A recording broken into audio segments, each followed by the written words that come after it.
ଜୟ ଜଗନ୍ନାଥ। ମୁଁ ଆଜି YouTube channel ଜଣା ଅଜଣା ମାଧ୍ୟମରେ ଆପଣମାନଙ୍କୁ ଜଣାଇ ଦେବାକୁ ଚାହେଁ ଯେ ଶାମ୍ବ ଦଶମୀ କାହିଁକି ପାଳନ କରାଯାଏ, ଏହାର ପୂଜା ବିଧି ଏବଂ ପୌରାଣିକ କଥାବସ୍ତୁ ଗୁଡ଼ିକ ସମ୍ପର୍କରେ ଆପଣଙ୍କୁ ଜଣାଇବି।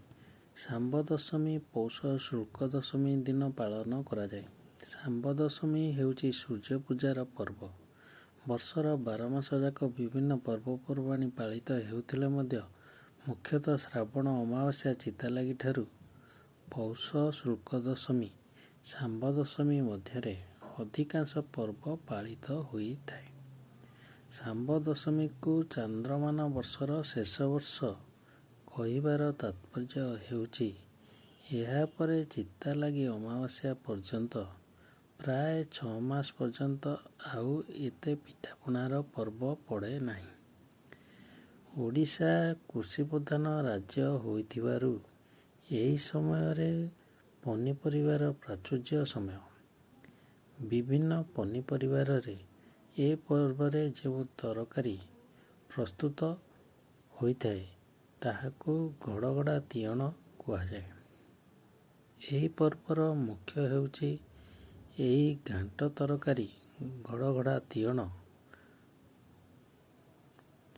ନାରୀମାନେ ନିଜ ସନ୍ତାନ ସନ୍ତତିଙ୍କ ମଙ୍ଗଳ କାମନା କରି ଶାମ୍ବ ଦଶମୀ ପର୍ବ ନିଷ୍ଠାର ସହ ପାଳନ କରନ୍ତି। ଏହି ପର୍ବର ବିଶେଷତ୍ୱ ହେଉଛି ସୂର୍ଯ୍ୟଙ୍କର ଆକାଶରେ 3 ସ୍ଥିତିକୁ ଲକ୍ଷ୍ୟ କରି ଘରେ 3 ପ୍ରକାର ଧୂପ ବା ପୂଜା ଅନୁଷ୍ଠିତ ହୋଇଥାଏ। ସୂର୍ଯ୍ୟୋଦୟ ସମୟରେ ପ୍ରଥମ ଧୂପ ହୁଏ।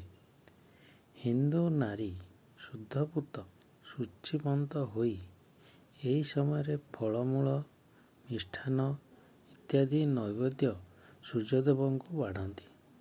ଏହି ବ୍ରାହ୍ମ ମୁହୂର୍ତ୍ତରେ ପୂଜା ନୈବେଦ୍ୟ ବା ପ୍ରଥମ ଧୂପ ଅନୁଷ୍ଠିତ କରି ସୂର୍ଯ୍ୟ ପୁରାଣ ପାରାୟଣ କରିଥାନ୍ତି। ମଧ୍ୟାହ୍ନରେ ମଧ୍ୟାହ୍ନ ସୂର୍ଯ୍ୟ ତେଜୋଦୀପ୍ତ ଭାସ୍କରଙ୍କୁ ଦ୍ୱିତୀୟ ଧୂପ ଦିଆଯାଏ। ଏହା ଶାମ୍ବ ଦଶମୀର ମୁଖ୍ୟ ଧୂପ। ଏଥିରେ ବିଭିନ୍ନ ପ୍ରକାରର ପିଠା, ଖେଚୁଡ଼ି, ଗଡ଼ଗଡ଼ା ତିଅଣ ଆଦି ଭୋଗ ହୁଏ। ଶେଷ ଧୂପ ବା ତୃତୀୟ ଧୂପ ହେଉଛି ସନ୍ଧ୍ୟା ସମୟର ଅସ୍ତଚଳଗାମୀ ସୂର୍ଯ୍ୟଦେବଙ୍କ ନିମିତ୍ତ। ଏହି ଧୂପରେ ମଧ୍ୟ ଏଣ୍ଡୁରି, କାକରା, ମାଲପୁଆ, ଗଜା ଆଦି ନୈବେଦ୍ୟ ଅର୍ପଣ କରାଯାଏ। ଶାମ୍ବ ପୁରାଣ ହେଉଛି ସୂର୍ଯ୍ୟପୁରାଣର ଅନ୍ତର୍ଗତ। ଏହି ଉପପୁରାଣ ଶାମ୍ବ ପୁରାଣରେ ଶାମ୍ବ ଦଶମୀର ତାତ୍ପର୍ଯ୍ୟ ବର୍ଣ୍ଣିତ। ଏହି ଶାମ୍ବ ପୁରାଣ ଦେବର୍ଷି ନାରଦ ଶ୍ରୀକୃଷ୍ଣ ଜାମ୍ବବତୀ ପୁତ୍ର ଶାମ୍ବଙ୍କୁ ଶୁଣାଇଛନ୍ତି। ଶାମ୍ବଙ୍କ ନାମ ଅନୁସାରେ ଏହି ଦଶମୀକୁ ଶାମ୍ବ ଦଶମୀ କୁହାଯାଏ। କଥିତ ଅଛି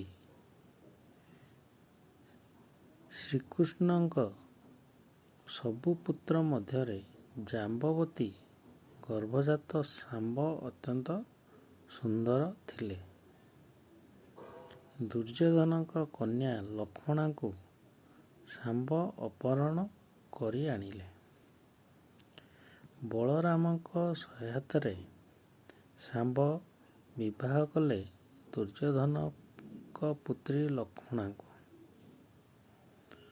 ଅନ୍ତଃପୁର ମଧ୍ୟରେ ଶ୍ରୀକୃଷ୍ଣ ସତ୍ୟଭାମାଙ୍କ ସହ ପ୍ରେମାଳାପରେ ମଗ୍ନ ଥିବାବେଳେ ଦ୍ୱାରଦେଶରେ ଶାମ୍ବଙ୍କୁ ଜଗାଇ ଆଦେଶ ଦେଇଥିଲେ କାହାକୁ ଅନ୍ତଃପୁରକୁ ନ ଛାଡ଼ିବା ପାଇଁ। ଏହି ସମୟରେ ମହର୍ଷି ଦୁର୍ବାସା ଦ୍ୱାରଦେଶରେ ଉପନୀତ ହେଇ ଶ୍ରୀକୃଷ୍ଣଙ୍କ ଦର୍ଶନ ଚାହିଁଲେ। ତେଣୁ ଶାମ୍ବ ଭୟଭୀତ ହୋଇ ଶ୍ରୀକୃଷ୍ଣଙ୍କୁ ଡାକିଦେଲେ। ଶ୍ରୀକୃଷ୍ଣ ଶାମ୍ବଙ୍କୁ କୁଷ୍ଠରୋଗ ହେବା ନିମନ୍ତେ ଅଭିଶାପ ଦେଲେ। ଶ୍ରୀକୃଷ୍ଣ ପୁତ୍ରକୁ ଅଭିଶାପ ଦେଇ ଅନୁତପ୍ତ ହୋଇ ଦୁର୍ବାସାଙ୍କୁ ପୁତ୍ର ଶାମ୍ବର କୁଷ୍ଠମୁକ୍ତି ଉପାୟ ପଚାରିବାରୁ ଦୁର୍ବାସା ଅର୍କକ୍ଷେତ୍ର କୋଣାର୍କ କଥା କହି ଶାମ୍ବଙ୍କୁ ସେ କ୍ଷେତ୍ରରେ ସୂର୍ଯ୍ୟପୂଜା କରିବା ପାଇଁ ନିର୍ଦ୍ଦେଶ ଦେଲେ। ସଂସ୍କୃତ ଶାମ୍ବ ପୁରାଣରେ ଚନ୍ଦ୍ରଭାଗା ତୀର୍ଥ ମାହାତ୍ମ୍ୟ ବିଶଦ ବର୍ଣ୍ଣିତ। ଦେବର୍ଷି ନାରଦଙ୍କ ସହ ଶାମ୍ବ ପୁଣ୍ୟଧାମ ଚନ୍ଦ୍ରଭାଗା ତୀରରେ ପ୍ରବେଶ କଲେ। ସେହି ଦିନ ଥିଲା ପୌଷ ମାସ ଶୁକ୍ଳପକ୍ଷ ଦଶମୀ ତିଥି। ସେଠାରେ ସୂର୍ଯ୍ୟଙ୍କ ପୂଜା ଆରାଧନା କଲେ। ସୂର୍ଯ୍ୟଙ୍କୁ ଚାହିଁ ଚାହିଁ ତପସ୍ୟା କଲେ। ଶାମ୍ବ ଚନ୍ଦ୍ରଭାଗା ନଦୀ କୂଳରେ ତପସ୍ୟା କରି ସୂର୍ଯ୍ୟନାରାୟଣ ବା ପ୍ରଭୁ ଆଦିତ୍ୟ ନାରାୟଣଙ୍କର ଏକ ମଣି ବିଗ୍ରହ ପାଇଥିଲେ। ସୂର୍ଯ୍ୟ ହିଁ ଭଗବାନ ନାରାୟଣଙ୍କ ସ୍ୱରୂପ। ତାଙ୍କରି ଆଶୀର୍ବାଦ ବଳରେ ଶାମ୍ବ ଦୁରାରୋଗ୍ୟ ବ୍ୟାଧି ଦୂର ହୋଇ ସୁନ୍ଦର ଶରୀର ଲାଭ କରିଥିଲେ। ଏହି ଦିନଟି ଥିଲା ମାଘ ମାସ ଶୁକ୍ଳପକ୍ଷ ସପ୍ତମୀ ତିଥି। ଶାମ୍ବ କୁଷ୍ଠରୋଗରୁ ମୁକ୍ତିଲାଭ ପାଇ ସମଗ୍ର କଳିଙ୍ଗରେ ସୂର୍ଯ୍ୟପୂଜା ବିଧି ପ୍ରଚାର କରାଇଲେ। ଭାରତର 7ଟି ସ୍ଥାନ ଉର୍ଲାକ, ପୁଣ୍ଡାର୍କ, ମାର୍କେତୋୟାର୍କ, ବାଲୋର୍କ, କୋଣାର୍କ, ଚାପାର୍କ ଏବଂ କଳିଙ୍ଗର କୋଣାର୍କ ସ୍ଥାପନ କଲେ। ପ୍ରଥମେ ସେ ଚନ୍ଦ୍ରଭାଗା ନଦୀ କୂଳରେ ଏକ ମନ୍ଦିର ତିଆରି କରାଇ ପୌଷ ଶୁକ୍ଳ ଦଶମୀ ଶାମ୍ବ ଦଶମୀ ତିଥିରେ ମର୍ତ୍ତ୍ୟଲୋକରେ ସୂର୍ଯ୍ୟ ମୂର୍ତ୍ତି ପୂଜାର ପ୍ରଥା ପ୍ରଚଳିତ କରାଇଥିଲେ।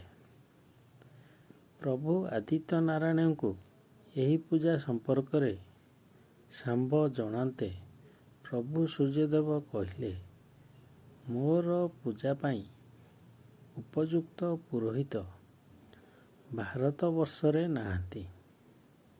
ଏଣୁ ଶାକଦ୍ୱୀପରୁ ମଗ ବ୍ରାହ୍ମଣଙ୍କୁ ଅଣାଇ ଏହି ପୂଜା କଲେ ମୁଁ ସନ୍ତୋଷ ଲାଭ କରିବି। ତାହା ହିଁ ହେଲା। ଶାମ୍ବ ଶାକଦ୍ୱୀପରୁ ବ୍ରାହ୍ମଣ ଗ୍ରହ ବ୍ରାହ୍ମଣମାନଙ୍କୁ ଅଣାଇ ଭାରତବର୍ଷରେ ସୂର୍ଯ୍ୟପୂଜାର ବ୍ୟବସ୍ଥା କରାଇଥିଲେ।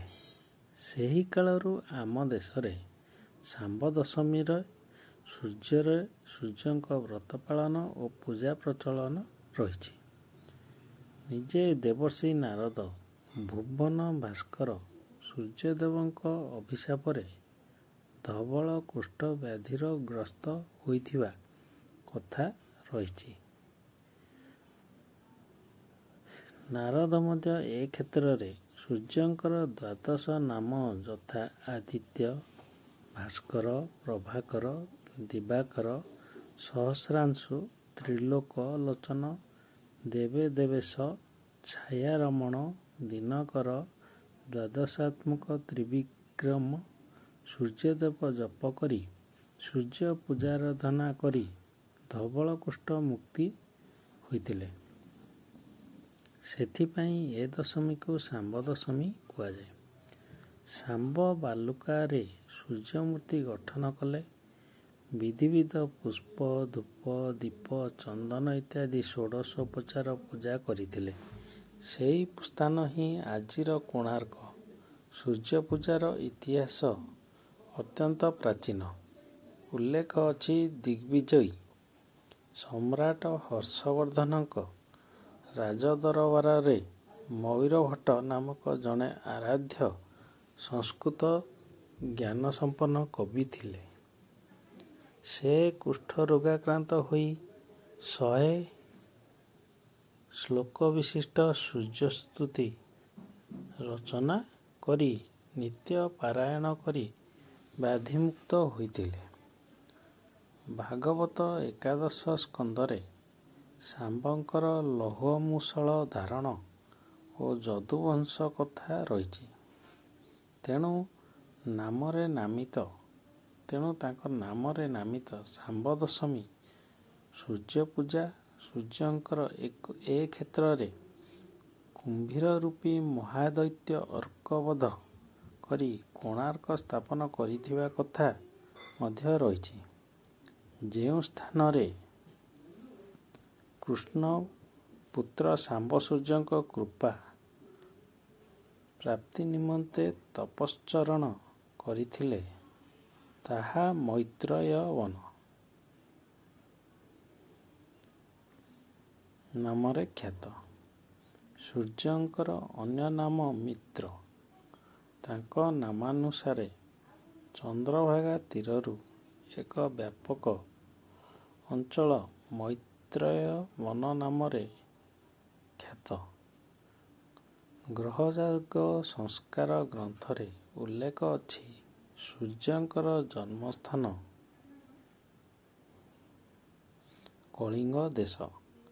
କୋଣାର୍କ ସମେତ ଓଡ଼ିଶାର ବିଭିନ୍ନ ଅଞ୍ଚଳରେ ବହୁ ସୂର୍ଯ୍ୟ ମନ୍ଦିର ଏବଂ ପୀଠ ତଥା ତୀର୍ଥକ୍ଷେତ୍ର ରହିଛି।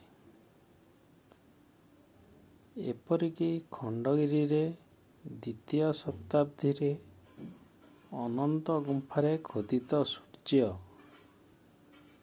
ମୂର୍ତ୍ତି ସୂର୍ଯ୍ୟପୂଜାର ପ୍ରାଚୀନ ପ୍ରତୀକ। ଷଷ୍ଠ ଶତାବ୍ଦୀରେ ଖିଚିଙ୍ଗିର ସୂର୍ଯ୍ୟ ମନ୍ଦିର, ନବମ ଶତାବ୍ଦୀର ଗଞ୍ଜାମ ଜିଲ୍ଲାର ବୁଗୁଡ଼ା, ଭଦ୍ରକର ପାଳିଆ ଏବଂ ଖୋର୍ଦ୍ଧାର ବିରଞ୍ଚି ନାରାୟଣ ମନ୍ଦିର ପ୍ରାଚୀନ ସୂର୍ଯ୍ୟପୂଜାର ପ୍ରତୀକ ଭାବେ ଦଣ୍ଡାୟମାନ। ଆପଣଙ୍କୁ ଏହି ତଥ୍ୟଟି ଯଦି ଭଲ ଲାଗିଲା ତାହେଲେ ଲାଇକ୍, ସେୟାର, କମେଣ୍ଟସ୍ ମାଧ୍ୟମରେ ଜଣାନ୍ତୁ ଏବଂ ମୋର ଏହି ଚ୍ୟାନେଲଟିକୁ ସବସ୍କ୍ରାଇବ୍ ମଧ୍ୟ କରନ୍ତୁ। ଜୟ ଜଗନ୍ନାଥ।